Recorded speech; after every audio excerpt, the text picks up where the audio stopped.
Halo semua, kembali lagi bersama saya Madianto. Kali ini kita akan membahas tentang jangan lakukan 5 hal ini kalau tak ingin keuangan kamu sekarat. Mengatur keuangan sangat penting dalam kehidupan sehari-hari. Tapi faktanya, tak semua orang memiliki kemampuan tersebut. Gaji atau penghasilan berapapun menguap begitu saja untuk memenuhi keinginan atau membiayai gengsi dan gaya hidup. Ini yang kerap menimbulkan masalah keuangan. Dana darurat tidak punya, apalagi dana pensiun untuk hari tua. Keuangan porak-poranda karena salah mengelola. Oleh karena itu, sebaiknya stop melakukan hal ini agar keuangan selamat. Yang pertama, gampang tergoda diskon. Menjelang akhir tahun, diskon bertebaran di mana-mana. Belanja offline dan belanja online semua dipenuhi promo besar-besaran. Salah satu penyakit banyak orang adalah paling tak tahan melihat promo dan diskon di pusat perbelanjaan maupun toko online. Bawaannya ingin borong. Padahal barang yang didiskon bukan kebutuhan. Alibinya, mumpung diskon, kapan lagi? Akibatnya belanja di luar rencana dan bersifat keinginan. Ini yang membuat gaji habis sebelum waktunya. Bahkan rela sampai mengutang demi hasrat belanja terpenuhi. Parahnya lagi, kebiasaan belanja ketika ada diskon sampai harus menyomot porsi anggaran lain seperti dana darurat, investasi, atau biaya sehari-hari. Pantas kalau beberapa orang tertimpa masalah keuangan. Kedua, tidak investasi karena takut rugi. Investasi cuma bikin rugi. Itulah yang sering terlintas di pikiran banyak orang terkait investasi. Makanya investasi selalu jadi wacana, tak pernah terrealisasi dalam daftar resolusi setiap tahun. Investasi dianggap hanya membuang uang, belum tentu untung, tetapi pasti merugi. Apa benar demikian? Apapun bentuk investasi, baik itu investasi saham, emas, reksadana, properti, dan investasi lainnya pasti memiliki resiko kerugian. Tapi bukan berarti tidak bisa diminimalisir. Dengan strategi yang tepat, kamu dapat mengurangi resiko kerugian investasi. Misalnya melalui diversifikasi investasi, melakukan analisis sebelum membeli atau menjual saham dan sebagainya. Dan asal kamu tahu, keuntungan atau return investasi selalu melebihi inflasi. Berbeda dengan menyimpan uang di tabungan karena bunganya sangat kecil. Investasi jangka panjang akan memberikan ketenangan finansial di masa depan. Ketiga, keranjingan menggunakan kartu kredit ataupun menggunakan pay later. Belanja maupun bertransaksi menggunakan kartu kredit ataupun pay later memang sangat praktis dan mudah. Semua urusan pembayaran cepat selesai. Tanpa disadari, setiap transaksi sekecil apapun menggunakan hal ini akhirnya jadi ketergantungan. Kebiasaan tersebut yang membuat keuangan berantakan. Tagihan dari kartu kredit ataupun pay later akan membengkak dan terus menggulung, sehingga menjadi beban finansial setiap bulan sebab pemakaian yang tidak bijak. Keempat, gengsi yang terlalu tinggi. Semua orang punya gengsi, tapi gengsi yang ketinggian dapat menjadi malapetaka untuk keuangan. Kalau punya banyak uang atau tajir melintir, itu tidak masalah. Terkadang, mahalan gengsi dibanding biaya hidupnya, sedangkan penghasilan pas-pasan. Orang-orang semacam ini yang biasanya terjerat masalah keuangan, lebih mementingkan gengsi agar terlihat berduit, keren, atau dipuji teman-teman. Selalu update barang-barang terkini, padahal tidak punya tabungan, dana darurat, dan investasi. Kelima, senang hura-hura.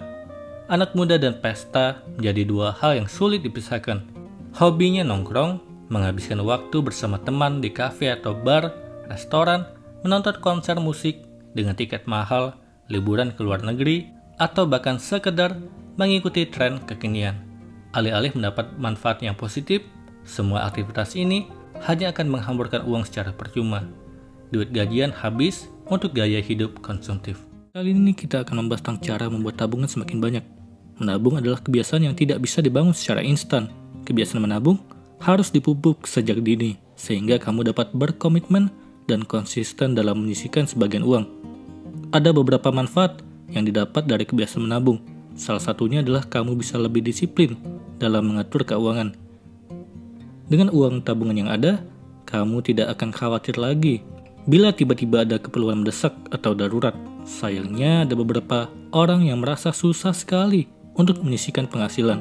Hal ini disebabkan karena penghasilan terlalu minim atau pas-pasan, sehingga tidak ada sisa yang dapat dipakai untuk menabung. Ada pula yang sudah berhasil menabung, tetapi jumlah tabungan tidak bertambah atau stagnan di angka itu-itu saja. Lantas bagaimana cara menambah tabungan agar jumlahnya semakin banyak? Mari simak hal yang bisa membuat tabungan mengalami peningkatan. Yang pertama, hitung total penghasilan dan jumlah pengeluaran. Apabila kamu seorang karyawan dengan nominal gaji bulanan yang pasti, maka kamu bisa mulai menghitung jumlah pemasukan dan pengeluaran selama sebulan. Parameter yang digunakan adalah pengeluaran-pengeluaran yang sifatnya rutin, seperti tagihan listrik, kuota internet, dan lain sebagainya. Manfaatkan beberapa aplikasi keuangan yang menjamur dan dapat diunduh di Play Store atau di App Store. Hadirnya aplikasi-aplikasi keuangan ini dapat membantu mencatat semua pengeluaran dan pemasukan. Kemudian bandingkan antara pengeluaran dan pemasukan yang didapat. Dari hasil yang diperoleh, maka kamu bisa mengetahui kemana habisnya uang selama ini. Kedua, catat semua rencana pengeluaran. Cara lain untuk menambah jumlah dana di tabungan adalah mencatat semua rencana pengeluaran. Perbarui catatan setiap bulannya dengan cara mengevaluasi pengeluaran di bulan sebelumnya. Kalau ada beberapa pengeluaran yang sifatnya sepele, misalnya nongkrong dengan teman, maka bisa dihilangkan dari daftar. Cara ini bisa menghemat beberapa ratus ribu yang bisa disisihkan untuk ditabung pada bulan berikutnya. Membuat catatan rencana pengeluaran juga dapat membantu mengontrol keuangan. Kamu tidak akan lagi menyesal karena telah membuang-buang uang untuk urusan yang sifatnya tidak urgent. Ketiga, tentukan tujuan. Mengapa harus menabung? Memupuk kebiasaan menabung akan terasa sulit kalau kamu tidak mengetahui secara pasti apa tujuan dari menabung. Bedakan tujuan menjadi dua, yakni jangka pendek dan jangka panjang.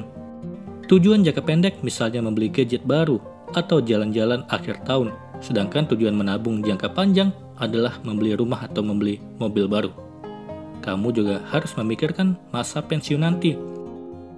Buatlah catatan-catatan yang bisa memotivasi dirimu untuk menggapai tujuan tersebut. Keempat, alokasikan dana untuk menabung di awal bulan. Setiap kamu menerima gaji bulanan, sebaiknya sisihkan terlebih dahulu untuk ditabung. Ubah mindset menjadi menabung adalah prioritas yang utama, sehingga kamu tidak lagi mengandalkan uang sisa sebagai tabungan. Karena jumlah uang bulanan tidak menentu, bahkan ada juga yang kemungkinan gagal menabung karena uang terlanjur habis. Hal inilah yang membuat nominal tabungan tidak bertambah secara signifikan. Jadi biasakanlah menyisihkan uang di awal bulan, sehingga kamu bisa lebih cakap menyesuaikan pengeluaran dengan sisa uang yang ada. Sederhananya, kamu hanya akan menggunakan dana dari hasil pendapatan atau gaji setelah dikurangi untuk tabungan. Di samping itu, kamu juga dapat meminimalisir penggunaan uang secara berlebihan untuk hal-hal di luar rencana. Kelima, menentukan besaran dana yang ditabung. Agar jumlah dana tabungan dapat bertambah, maka kamu harus menentukan besaran dana yang ditabung dengan lebih spesifik. Misalnya setiap bulan menabung 100 ribu atau lebih, atau kamu juga bisa menggunakan perhitungan 10% sampai 20% dari gajimu untuk ditabung. Meski tidak menutup kemungkinan kamu bisa menyisihkan lebih banyak dari itu, tapi menurut pakar keuangan, 20% dari gaji adalah nominal yang pas untuk ditabung sebagai jaminan di hari tua. Keenam, pisahkan rekening tabungan dengan rekening kebutuhan lain. Memisahkan rekening tabungan dengan rekening yang biasa dipakai untuk memenuhi kebutuhan sehari-hari ternyata dapat meningkatkan jumlah uang tabungan. Kalau perlu, uang tabungan disimpan di rekening tanpa ATM. Jadi kamu akan berpikir dua kali kalau ingin mencairkan dana tersebut. Apalagi kalau membayangkan harus mengantri dengan ketidakpraktisan lainnya. Kamu juga bisa melirik deposito online dengan besaran angka mulai 5 jutaan yang marak belakangan ini. Akan tetapi, kendalanya nominal deposito masih terlalu besar. Untuk mengatasi hal itu, kamu cukup menargetkan jumlah tabungan agar mencapai angka minimal deposito. Setelah dana terkumpul, segera pindahkan tabungan menjadi simpanan berjangka. Dana ini akan aman di tabungan, bahkan bisa berbunga. Ketujuh, pakai uang tunai setiap transaksi belanja. Biasakan membawa uang tunai secukupnya kalau ingin pergi berbelanja. Kalau perlu, bawa catatan apa saja yang hendak dibeli. Usahakan untuk tetap berada di jalur aman ketika membeli sesuatu, serta sesuaikan dengan catatan yang sudah dibawa dari rumah. Identifikasi, kebutuhan, dan keinginan. Cara lain untuk menggemukkan angka tabungan adalah dengan mengidentifikasi mana kebutuhan dan keinginan. Kamu harus bisa membedakan mana keperluan yang memang dibutuhkan dan mana yang sekedar untuk memuaskan keinginan semata. Untuk menjawab perbedaan antara kebutuhan dan keinginan, maka tanyakan pada diri sendiri, apakah kamu bisa hidup tanpa barang itu? Kalau jawabannya tidak, maka barang tersebut merupakan kebutuhan yang harus bisa dipenuhi. Sebaliknya, kalau jawabannya iya, maka hidupmu tetap dapat terus berlanjut, meski tanpa barang tersebut. Semakin cermat dalam memperhitungkan hal ini, maka kondisi keuangan dapat lebih stabil, dan tabungan pun dapat bertambah banyak. Itulah tadi cara membuat tabungan semakin banyak. Semoga ini bermanfaat. Sekian, dan terima kasih.